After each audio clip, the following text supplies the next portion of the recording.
Welcome back. Our first guest, really a great man, retired General Keith Kellogg, former National Security Advisor to Vice President Pence and President Trump, among many other accolades I could mention.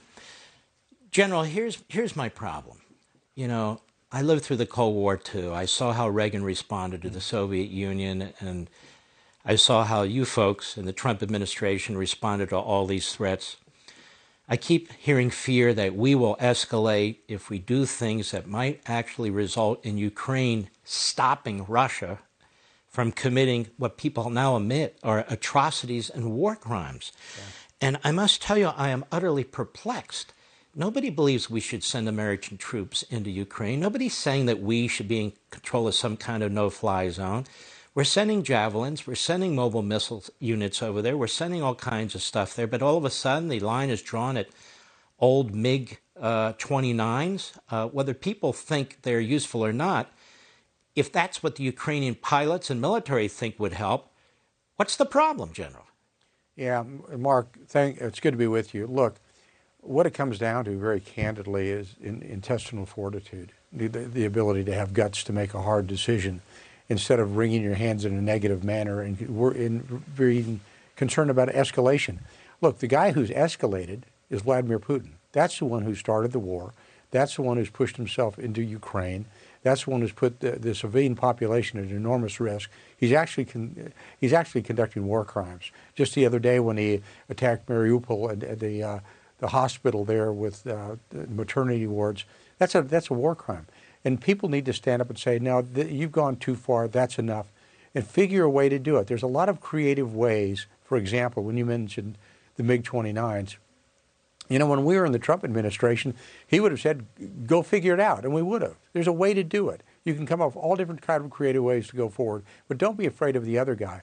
If you're afraid of the other guy and you're afraid of escalation, then you're probably in the wrong business being a leader, and we should push back on him. You know, he's got his vulnerabilities. We know it. We should continue to apply pressure on him, and eventually he'll break on it. I'm convinced of that. He's a very shrewd operator. We know that. He's got, but he's also authoritarian. He's very direct in his ways. He doesn't bluff, and we shouldn't bluff either. And I think we're seeing that and making a huge mistake on going against Putin. You know, Putin has made a couple of big mistakes already, though. When you look at going into Ukraine, the first thing he did as a mistake was he underestimated the Ukrainians. He thought they would turn and run. You know, and you look at a Churchillian figure in Zelensky, President Zelensky, when he looked at him and said, you know, when you attack, you're going to see our faces, not our back. And then when he went to and spoke in the House of Commons in England, the first foreign leader that's ever done that, he took the words of Churchill basically and reused them and paraphrased them with Ukraine. And he's willing to stand up, and so should we. If a man like that's willing to stand up under threat and not leave Kyiv, then we should stand with him in any way we possibly can. The other thing that Putin did, which was a huge mistake, is he thought his military was vaunted. It's not. And I think that has surprised the whole world. When you look at what he has been unable to do in the number of days he's had it, when you look at General Milley saying Kyiv would fall within 3 days, we're well past that mark. Kyiv is standing. They're fighting back. And he forgot how to fight. And we should take note of that and say, this is a guy that has a weak military, and it is. This is a guy who feels threatened, and we should continue to put pressure on him.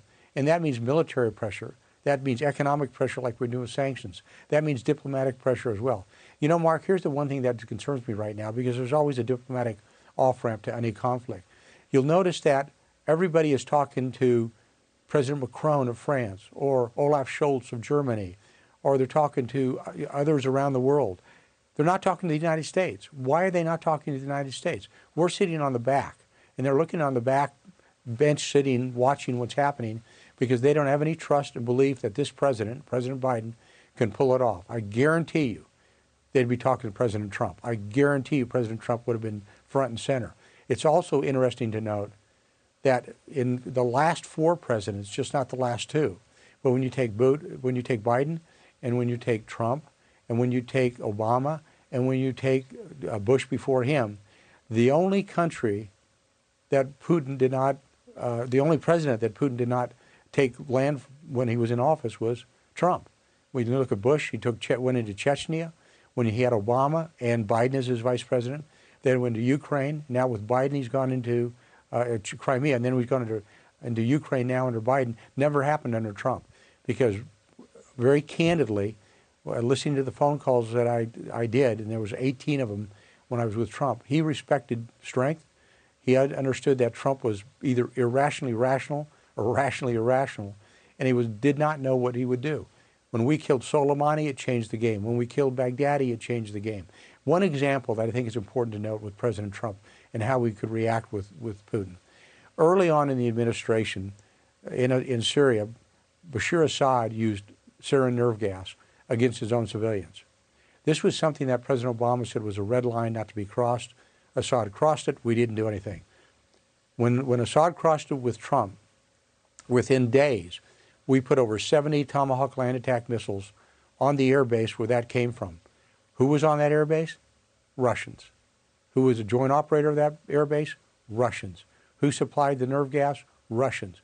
We sent the missiles in. The president picked up the phone and told Putin, don't do it again. In the entire time after that, Assad never used chemical weapons against his own civilians. That's how you operate with Putin. Strength, determination, and a fearlessness to act. That is so important, that example. And yet we have a pattern with Biden, which is the opposite. Capitulation, selling out, and surrender. And our enemies, General, as you well know, they do psychological profiles of these presidents and the people around them. And they've looked at his years in the Senate. They looked at his years as Obama's vice president. They look at his years now. They see what he's done now. He's arming up the Iranians for all intents and purposes. He says nothing or does nothing about North Korea firing missiles off, including not that far from Japan. He's undermining our military with critical race theory and other stupid stuff, and not funding them properly even now. And then, of course, he capitulates to Russia over and over and over again. So they see a pattern in Biden that goes the wrong way, just as they saw a pattern in Trump that went the right way. Hey, Sean Hannity here. Hey, click here to subscribe to Fox News YouTube page and catch our hottest interviews and most compelling analysis. You will not get it anywhere else.